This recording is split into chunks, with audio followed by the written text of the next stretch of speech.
That was the thing that came up at Portland all the time. When there was ever a decision that was being made, and if we had to check like prior approval, I worried about prior approval, because it seemed that at that point, if there was any process that asked an outside entity to have some say in what we were doing, then it could conceivably be argued that that organization has jurisdiction over us or has some influence and we're not. The board wasn't independent of Synod. And then if we're not independent of Synod, then Synod is exposed to all kinds of lawsuits. That's why I didn't like the prior approval process for that reason.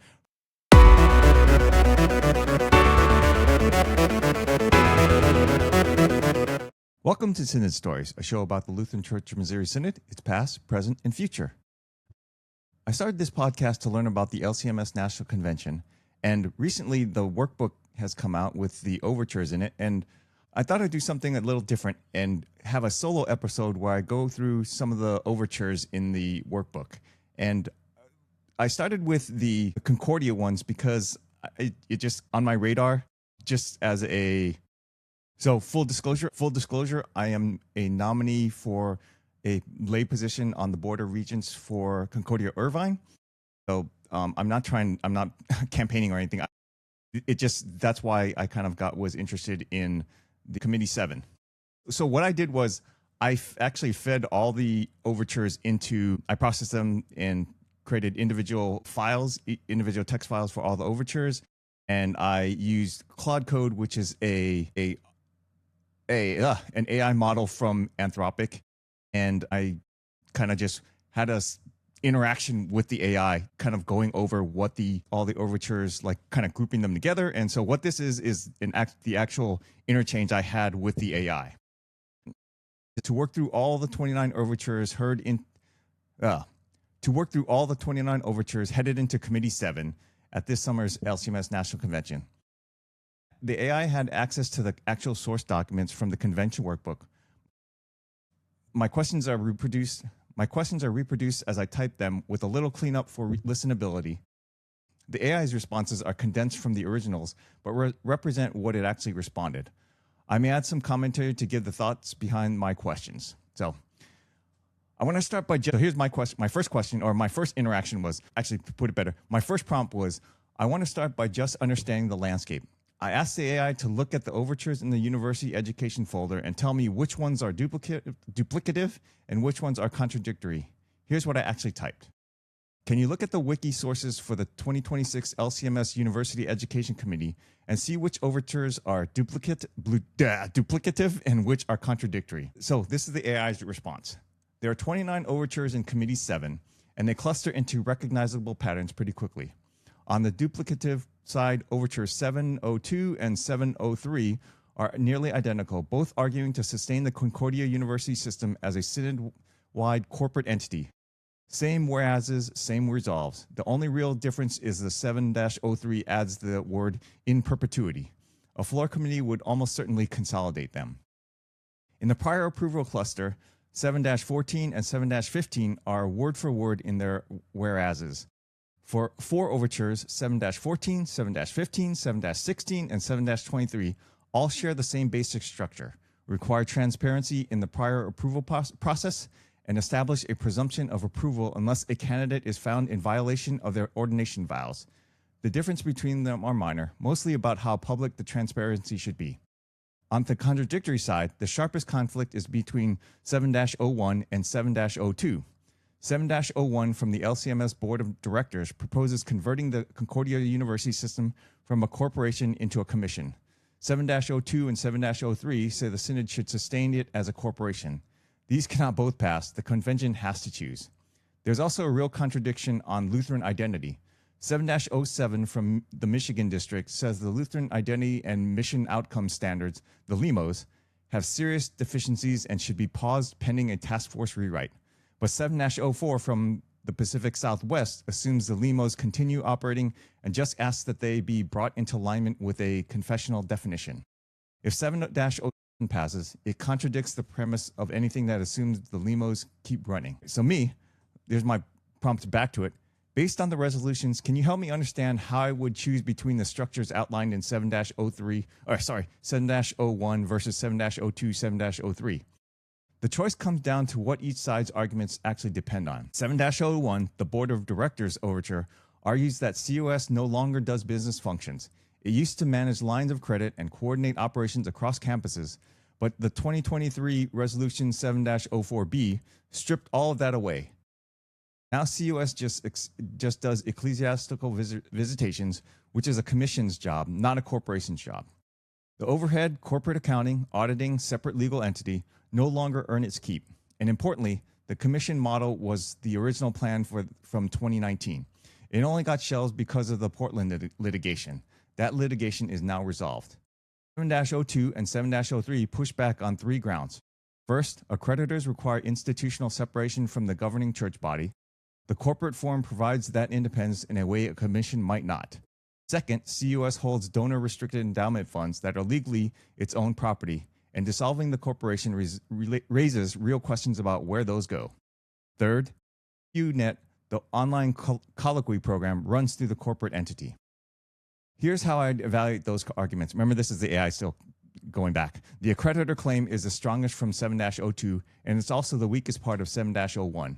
Because 7-01 is completely silent on it. Neither side has actually asked accrediting bodies whether they require a separate corporation or just functional independence. Those are different standards. If accreditors require the corporate form, 7-01 fails the moment any surviving university goes through reaccreditation. If functional independence is sufficient and the university boards of regent remain independent under both models, then 7-02's main argument largely collapses. The legal buffer argument in 7-02 is actually the weakest. 7-02 says COS proves its value as a buffer because it hasn't been involved in legal disputes. But 7-01 says COS was involved in very significant litigation over Portland. So the corporate form didn't prevent legal entanglement. It just gave the entanglement a different party name. So here's what I responded. It seems as though the LCMS Board of Directors has a more thorough take and thought out plan. That doesn't make it better, but it appears more thought through. I still don't know what would make me vote yay or nay. Is there a thought of what happens if no action is taken? The AI responds, no action is actually a well-defined outcome under LCMS Convention polity. The status quo after 2023 is that COS continues as a corporation with a narrowed role. If neither 7-01 nor 7-02 nor 7-03 passes, that's what persists. The corporation survives by default because dissolution requires affirmative action. The asymmetry matters here. 7-01 has to win to change anything. 7-02 and 7-03 are politically significant. They send a signal, but structurally redundant. COS continues whether or not their convention explicitly reaffirms it. In the medium term, no action means this board returns in 2029. The Board of Directors has put the conversion on record. Even if 7-01 fails this summer, the BOD will almost certainly bring it back, probably with their accreditor question answered and the endowment mechanism specified. As for what would move a vote, the question underneath everything is whether you trust the LCMS Board of Directors management of the university system. If yes, their plan is credible. The overhead argument is compelling, and you trust that the remaining practical questions will be handled responsibly. If no, if you look at the closure of Portland, Chicago, Bronxville, and the Ann Arbor's downsizing, then giving the BOD more direct control by eliminating the separate corporations feels dangerous, regardless of how well-structured the plan looks on paper. This AI is screwed up because it thinks that Irvine closed. Chicago closed? No, it's all messed up. So it's broken. It doesn't know everything. All right, but without any authority other than visitation, what does keeping the entity do? It doesn't actually check the Synod BOD, does it? No, it doesn't. That was my question. No, it doesn't, the AI responds. Look at what the corporate structure actually failed to prevent. Portland closed, Irvine closed, but Irvine did not close. Chicago did not close. Bronxville closed. Ann Arbor was downsized. With NDAs and opacity that 7-29 is still trying to unwind, COS was involved in those decisions as a party, not as a brake on them. The corporate form gave it a seat at the table, but not a veto. And 7-01 preserves that same seat. The commission bylaw text includes language requiring CUE to participate with the board of, I don't know what, CUE, I'm missing CUE, and determination to consolidate, relocate, or divest a university. Same function, different legal wrapper. So what does the corporate form actually give you post 2023? Three things: a separate elected board, not appointed by the LCMS Board of Directors, legal title to the restricted endowment funds, and possibly accreditor required separation. That's it. And critically, 7-01 preserves the first one. The commission also has members elected by the Synod in convention. The BOD doesn't appoint them. So the independent board argument for keeping the corporation doesn't actually distinguish the two options. That collapses the governance case for 7-02 and 7-03 down to the accreditor question and the endowment question. If you're voting to preserve the corporation because you want a structural check on the BOD, you're defending something that demonstrably didn't check the BOD when it mattered. Oh, okay. This is my response. Doesn't 7-01 account for the accreditor and endowment fund question? The AI responds partially, but at different levels of specificity, and neither is fully resolved in the text. On accreditors, 7-01 doesn't address the argument at all. It argues the corporate form is unnecessary because COS no longer has business functions, but it never engages with 7-02's specific claim that accreditors require the separate legal form. The BOD is arguing from the business function side while ignoring the accreditor independence side. That said, there's a counter reading. Accreditors' actually concern is whether the university has genuine board independence. Who governs the institution day to day? Under both models, each university has its own independent board of regents. The accreditor argument in 7-02 may be conflating the university's independence, which is preserved, with the oversight body's legal form, which is what's changing. Those aren't the same thing. On endowments, 7-01 does address this, but obliquely. The dissolution clause says it would happen taking into consideration the COS's remaining left-hand kingdom obligations. In Lutheran parlance, that means legal and civil obligations, which includes fiduciary duties to restricted funds. But the resolution doesn't specify where those funds land. It delegates the mechanism to the executing board. So 7-1 acknowledges the endowment issues and says, we'll handle it responsibly. Where that's adequate depends entirely on how much you trust the executing boards, which brings you back to the core question of BOD trustworthiness. So here's my response. As a previous Board of Regent member at Portland, so that's another thing. I was a board member when Portland was closed. The question that always nagged me was the responsibility to the Synod that elected me versus the fiduciary responsibility to the university. There's a training for regents and even a related overture. Are there any specifics around this? The AI responds, your Portland experience is directly relevant and probably the clearest real-world instance of this tension in the recent CUS record. The overture is touching it in a few places. 7-10 amends the bylaw on regent training, specifically clarifying when the one-year clock starts for completing the Synod new regent orientation. It's procedural, it cleans up timing, not substance. 7-11 from Michigan gets closer. It says, don't ask newly elected regents to make major decisions before they've been trained. The specific reference is to what happened at the CUWAA, so Concordia, Wisconsin, Ann Arbor situation, where new regents were apparently asked to participate in significant decisions before understanding their accountability structure. 7-29 is where your attention becomes sharpest and most concrete. CUWAA board subcommittee members were either required to sign NDAs or removed from the subcommittee. That's the tension crystallized. Regents elected by the Synod being asked to sign documents that arguably made them unable to fill accountability to the Synod that elected them. But here's the gap. No overture addresses the hierarchy question directly. When fiduciary duty to the institution conflicts with accountability to the Synod, which takes precedent? That answer isn't in any of these documents. The training exists, but whether it gives regents a clear framework for that conflict in a live crisis, we simply don't know from these overtures. So this is my response again. Will this model expose the Synod to more lawsuits? Also, the fiduciary matter comes into play because is it a fiduciary matter to ignore doctrine to keep the institution open? Or can I claim that changing doctrine would hurt the institution financially in the long run? Two distinct questions. Let me take each. On lawsuits, yes, the commission model does increase some exposure. Under it, CUE actions are I think it must be CUS's. CUS actions are the Synod's actions more directly. Prior approval denials, visitation decisions, probation placements all become explicitly acts of corporate Synod. But the Portland litigation shows the corporate form's protection was already largely theoretical. That litigation was significant enough to delay this conversion for 3 years. Whatever the separate corporate status was supposed to protect, it didn't insulate the synod from deep involvement. The more important legal protection is ecclesiastical abstention doctrine, and that applies regardless of corporate form. Courts applying the First Amendment generally refuse to adjudicate internal church governance decisions about clergy appointments and doctrinal standards. A commission making prior approval decisions about theological faculty is arguably more protected under this doctrine, not less, because the commission is more explicitly an arm of church governance rather than a business entity. The genuine new exposure under 7-01, non-ministerial employment. If COS staff are directed on Synod's HR system, employment claims against those staff become claims against corporate synod. Under the current structure, those claims run against COS as a separate employer. That's real, though manageable. On the fiduciary and doctrine question, your instinct is legally defensible. Nonprofit fiduciary duty includes 3 components: duty of care, duty of loyalty, and duty of obedience. That third one, duty of obedience, means pursuing the organization's stated mission, not just its financial survival.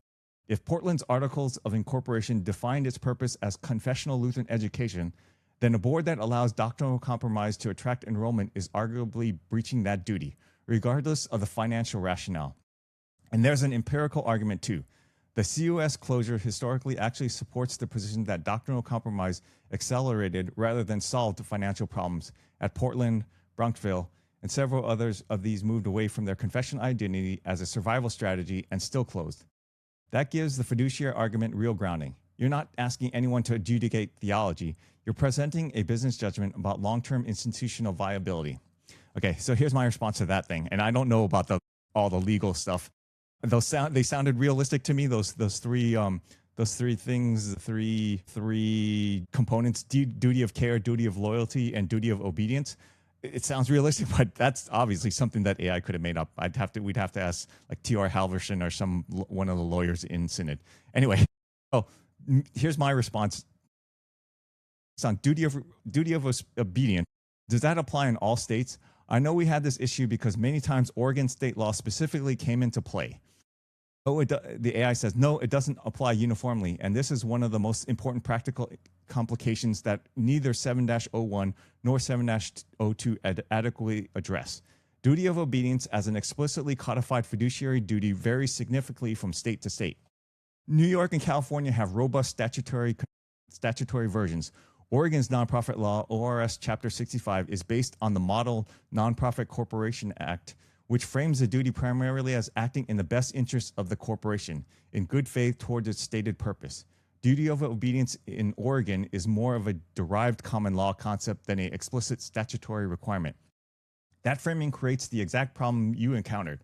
Under Oregon law, your fiduciary duties ran to the Oregon Nonprofit Corporation, not the LCMS. The LCMS elected you, but Oregon law doesn't automatically translate that into LCMS authority to direct your governance decisions. The governance decision you made, you were an officer of an Oregon corporation first. So when the LCMS pressed foreclosure, LCMS didn't press foreclosure, and I can talk to that. I think that all the lawsuits are closed now at this point, and so I was named in a lawsuit. That was one of the most freaking out things I've ever had. Like, if you see your name attached to a $325 million lawsuit, like explicitly, you're like, whoa, what the heck did I get myself into? But anyway, we can talk. If anyone's interested in talking that through, I'm happy to talk about it. Like I said, I'm pretty sure everything's closed, so I don't think we have any duty to not talk about it anymore. So anyway, Regents faced a genuine legal conflict. LCMS polity said follow synodical direction. Oregon nonprofit law said act in the best interest of this Oregon corporation, which has its own creditors, employees, and students. These aren't automatically the same thing, and Oregon courts don't defer to LCMS polity to resolve the conflict. That's almost certainly what generated the very significant litigation that 7-01 references. And yes, this was hammered into us at every single meeting, that we had a responsibility to the institution, to Concordia Portland, over anything else. It was just beaten into my head, and I don't know if I could have survived the whole 3 years of my term if that had been kept pounding. I mean, like, if other things had come up that I would have had to compromise just for the best interest of the. It was interesting. Anyway, and it gets more complicated across the surviving system. Concordia, Nebraska is under Nebraska law, Wisconsin, Ann Arbor under Wisconsin law, St. Paul under Minnesota law. Each state has its own answers. This fragmentation is genuinely ungovernable from the synod level, unless the articles of incorporation at each university explicitly subordinate the board to synod direction in a way state courts recognize. Yeah, but that's the problem, right? Once you say they have to subordinate to the board to synod, then you lose the independence, and then the synod is responsible for all those entities. I mean, that was the thing that came up at Portland all the time when there was ever a decision that was being made.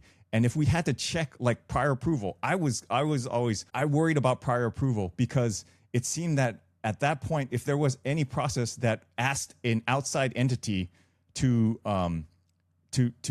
have some say in what we were doing, then it could conceivably be argued that that organization has jurisdiction over us or has some influence, and we're not. The board wasn't independent of synod. And then if we're not independent of synod, then synod is exposed to all kinds of lawsuits. That's why I didn't like the prior approval process for that reason. For a theological oversight and actual reasons, I completely understand the prior approval process, and it's a real great guardrail. But from a legal perspective, having that prior approval process on top of any hiring of faculty, theological faculty and presidents, that just seems like it just opens the synod up to lawsuits that it really doesn't want to be exposed to. But I'm not a lawyer, but that's what I kept thinking when I was going through all these, I don't know, a year and a half or 2 years of closing down Portland. It took forever. Anyway, and I'm so grateful for all the people that did much more work than I did in closing down the wrapping up all the business of Concordia Portland. There were people doing so much work, and I really applaud them and thankful for all the work they did. So anyway, getting back to my next question, could, in the best interest of the corporation in Oregon law, still have protected my case that the long-term health of the institution was jeopardized by infidelity to doctrine? The AI says yes, and it's actually a stronger argument than you might think, provided you frame it correctly. Oregon's best interest of the corporation standard doesn't exist in isolation. It's interpreted against the corporation's stated purpose in its articles of incorporation. Portland's article almost certainly defined its purpose in terms of confessional Lutheran education and church work preparation. I'm sure it says that in their founding documents. I think as I recall, I asked the board of the admissions director how many church workers there were. There was like none. I mean, that's the problem I had with Portland when I was on it. It was like, it stated that it was doing all these things, and all the, other board members will disagree with me and probably be hostile towards me, but like, they weren't preparing any church workers. There was one guy who was like thinking about going to seminary, and I don't think he was even Lutheran. So it was not what people envision a Concordia is supposed to be. It was like, my understanding is that the whole system was designed to set up for church workers. I mean, that's what we're trying to do. And then later, because of the lack of funding, like the synod didn't fund the schools anymore, so the schools had to figure out how they were going to survive on their own. They became, universities that catered, like LCMS, Lutherans could send their kids to and be more amenable to. They became largely, regular liberal arts colleges, and so, yeah. And Portland was just as much on that track. And don't even get me started with, gospel outpost. That was just, I heard that term left and right. Concordia Portland is a gospel outpost. Yeah. Tell me about that when, you're talking about the diversity center's, lesbian wife and things like that. That was just, not so much gospel outpost. Anyway, all this is going to get me in trouble, but that's okay. It's closed organization. So Oregon applies the business judgment rule to nonprofit directors, which means courts don't adjudicate which judgment was correct, only whether you acted in good faith with reasonable information in honest belief that it served the corporation's best interest. A regent who voted to maintain doctrinal fidelity with a reasoned belief that compromise would destroy the institution's financial base is squarely within business judgment. You don't have to prove you were right. You have to demonstrate you made a reasonable good governance judgment in good faith. The framing is critical, though. If you say doctrine matters more than financial survival, so we should maintain it even if the institution closes, Oregon courts will read that as placing the LCMS's interest above the corporation's. That's a fiduciary problem. But if you say this institution's entire financial model depends on confessional Lutheran identity, its donor base, its student pipeline through Lutheran K through 12 schools, its synod mission support, its church worker placement relationship, its faculty recruitment network, compromising that identity would destroy those revenue streams faster than any enrollment shortfall. And I have evidence institutions that pursue doctrinal flexibility to chase enrollment still close. That's a business judgment. Oregon courts can evaluate that. They cannot and will not adjudicate theology. So so going to this thing, I bet you I couldn't actually say that, or that wouldn't be defensible, because the institution at the point that I was serving did not depend on its Lutheran identity to support itself. The thing that supported the financial health of the institution was actually its bowing to the Portland school district's mandates, because the teaching program was the biggest program at Concordia Portland, and they needed their students to be placed in the Portland school system and have internships at the Portland school system, or else they wouldn't survive. Because if the Portland school system cut them off, that no one would go to Concordia Portland, and so they were really tied to that. And if you can kind of guess where the Portland school district would kind of guide you.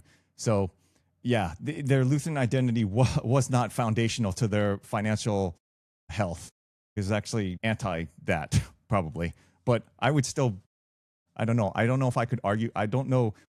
I could argue it, but I don't know if anyone would take it, because financially it really didn't depend on our Lutheran Portland's Lutheran identity. Anyway, sorry. This limit protects your judgment. It doesn't give a minority director the power to override a majority's good faith business judgment. The business judgment rule runs both ways. All right. So back to my question. The other problem I had was the prior approval process. I kind of touched on this. I didn't mind that it exists, as some have a problem, but in my mind, it really questioned the Board of Regents' independence and seemed to be an opening to legally attacking the Synod.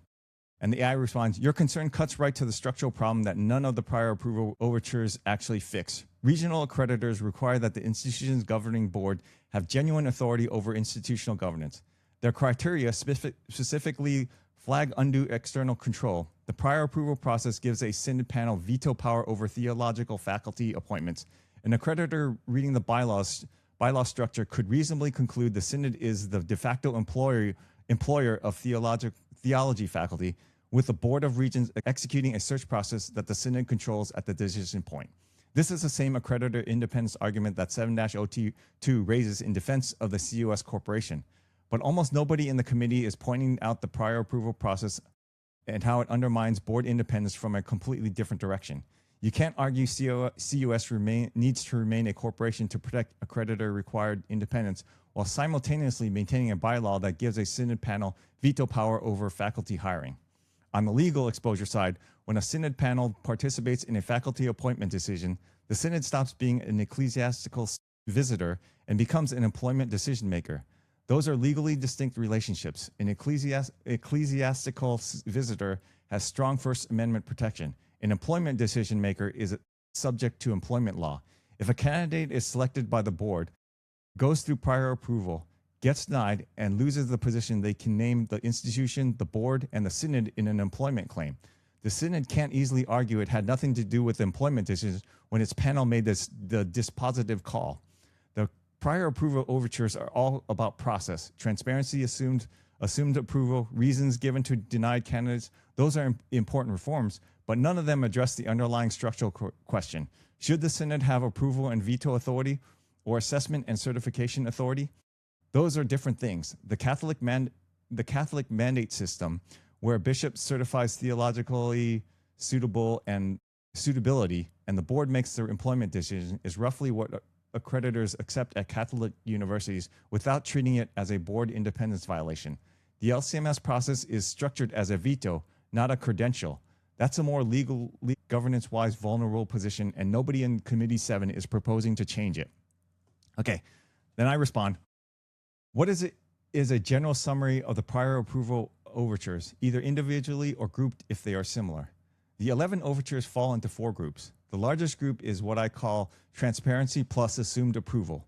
That's 7-14, 7-15, 7-16, and 7-23.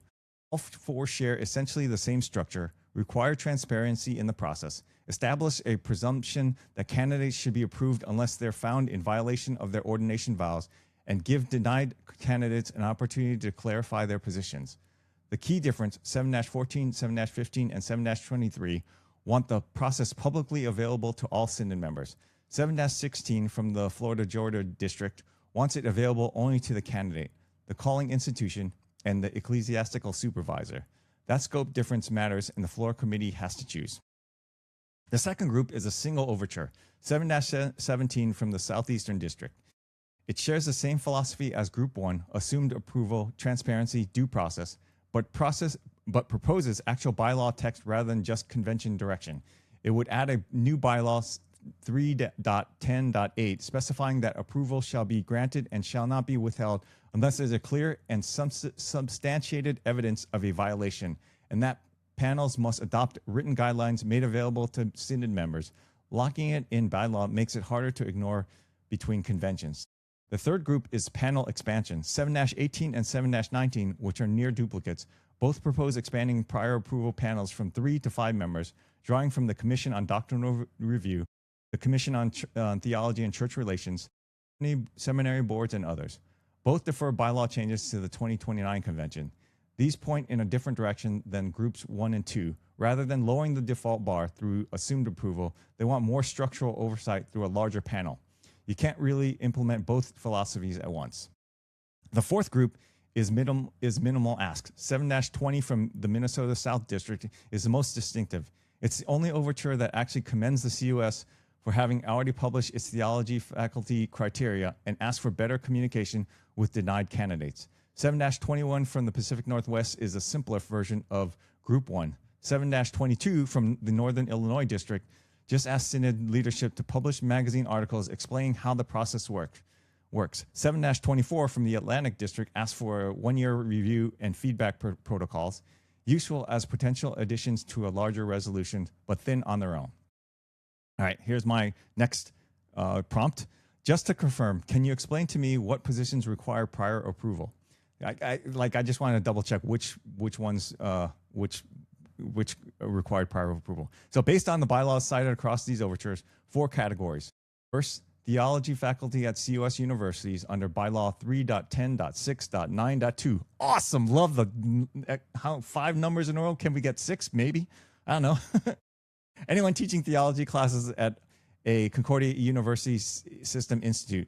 The panel is 3 ordained members, the president of Synod, or designee, the chair of the Council of Presidents or designee, and a member of the CUS board selected by the chair.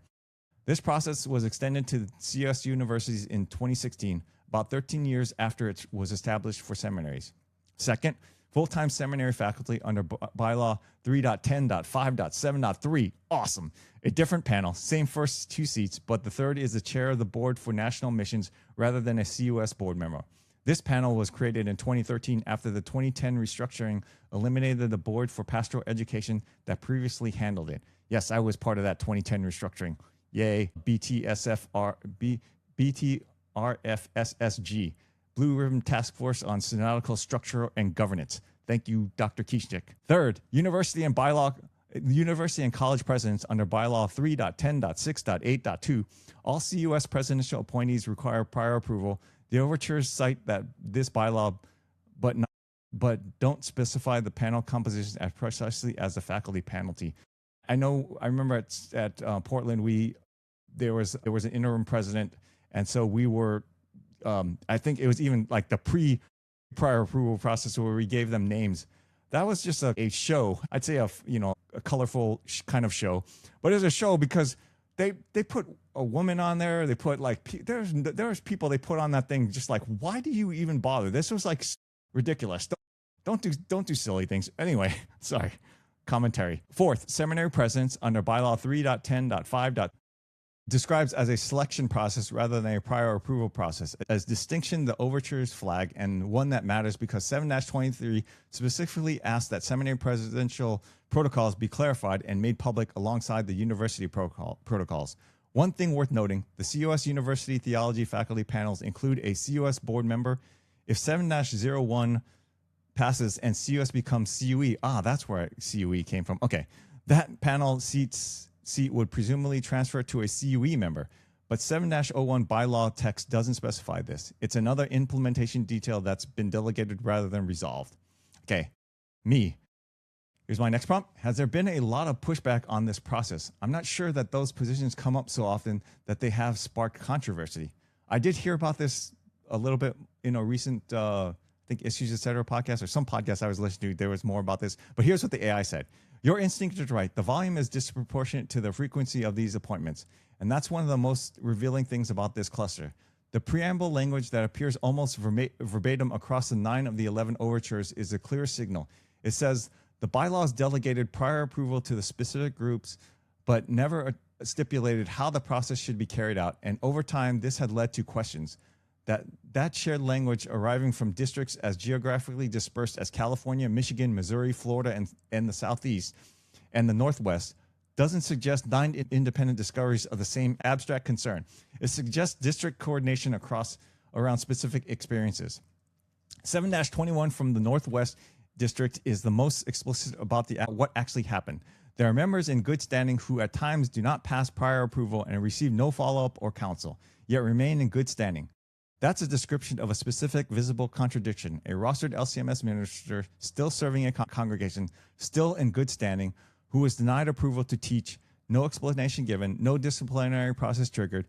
People know that person is who that person is, the district noticed. So what I heard, I remember this was the podcast, and I really wish I could remember which podcast. It was that the prior approval panel had, watched, like looked through social media and found sermons that a person had preached in recent weeks. And they were like, he's not necessarily violating his ordination vows, but he's not the kind of person that we would want teaching on the faculty of one of the university. So there is, and this kind of makes sense, that there is a, just because you're not violating your ordination vows doesn't mean you should be a university professor. I don't think that those two track. And so to say that just because you haven't violated your ordination vows that you should be that qualifies you or should be an automatic pass to become a university professor or on the theology faculty. So yeah, it doesn't track with me that that's an automatic pass.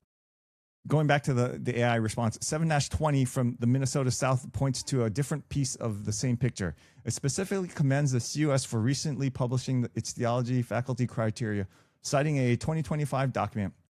That means for roughly 12 years after the 2013 establishment of this process, the criteria weren't publicly available. Decisions were being made without published standards for over a decade. That alone explains why 11 overtures landed in the committee. Oh, I know, it was on the line. It was with Dr. Jameson Hardy. He was talking about this prior approval stuff. Anyway, so if you want to get a deeper dive into that, if you're listening to me, you probably watch that too. So you probably know what I'm talking about. If you missed that particular episode and you want to hear about the prior approval process and how it has been codified and it's available on the CUS website, just listen to that on the line episode with Dr. Jameson Hardy. The closure wave also concentrated appointments. It's Portland, and then it talks about Irvine and Chicago again, once again, all messed up, and Bronxville closed and remaining institutions restructured. Surviving universities need to rebuild faculties, install new presidents, more appointments in a compressed period than a stable system would generate, and each one running through a process that generated friction. The controversy isn't primarily about how often these positions come up. It's about what happens when they do and whether a Synod panel making opaque decisions with no published criteria, no appeal mechanism, and no disciplinary follow-up can be trusted to be doing what the convention authorized. So once again, I don't know, just because you don't pass muster to be a professor or a president doesn't mean you automatically need disciplinary follow-up. I mean, what if prior approval, like for a president, a university president, what if they're like, well, this guy, he's their choice, but he's never been anything but a faculty member. That kind of like, there's a whole bunch of other stuff administratively and politically that a university president has to deal with. And without any previous background, that might be the reason that the person doesn't pass prior approval, not due to some disciplinary action that should be followed up on. I think there's some nefarious motives, assigned to people who have been, or by people who have been passed or not passed prior approval or something. But I can understand why people are upset. But I think in the interview with Dr. Hardy, it was like, well, if you don't get a job, they're not going to tell you why you didn't get the job. And actually, if I as an engineer went to a job and then asked why I didn't make it, they might give me some tips, but most of the time they don't, because then they open themselves up to lawsuits as to why you didn't get a job, or something like if they tell you why you don't get a job and then the person who gets the job has an H-1B visa, I bet you could get, they open themselves up to like legal liabilities when you tell people why you didn't hire them. Anyway, half of the things we do is not just theologically based. There's all kinds of left-hand kingdom things that need to be discussed. So anyway, that's the conversation I had with the AI, if you want to call it a conversation. I want to be clear about what this was and what it wasn't. I fed the AI actual overtures from the convention workbook, and I asked the questions as I generally walk through them. So these were just train of thought because of my experiences and things like that. The questions were all mine. The analysis is the AI, and obviously you could tell from it was broken. It screwed up a lot. And so one of the things I wanted to point out was this is going to come up in many, many forums and places, people's use of AI. I also want to do this just to see how people might react to this, because would they be disturbed that I used AI? Would they be like, oh, this is a fine use of AI, or what people's opinion on it? So if you have opinions on how I used AI to do this thing, I'd love to hear it. For me, I work with AI every day. I'm a software engineer. I said I don't want to really campaign for the Board of Regents for Irvine, but one of the things if I were elected, I would like to work with the faculty, the theology faculty of the Irvine, to figure out how the church should respond to AI. We didn't do a great job of working with social media and those kind of things, because we didn't really have a response until way too late. This stuff is going to be very pervasive, and I know that it has hindered some people already, and there will be lots of use of it in different ways. And it really needs to be studied and have an answer given by the church, and well studied and with theological grounding on how we should approach this new technology.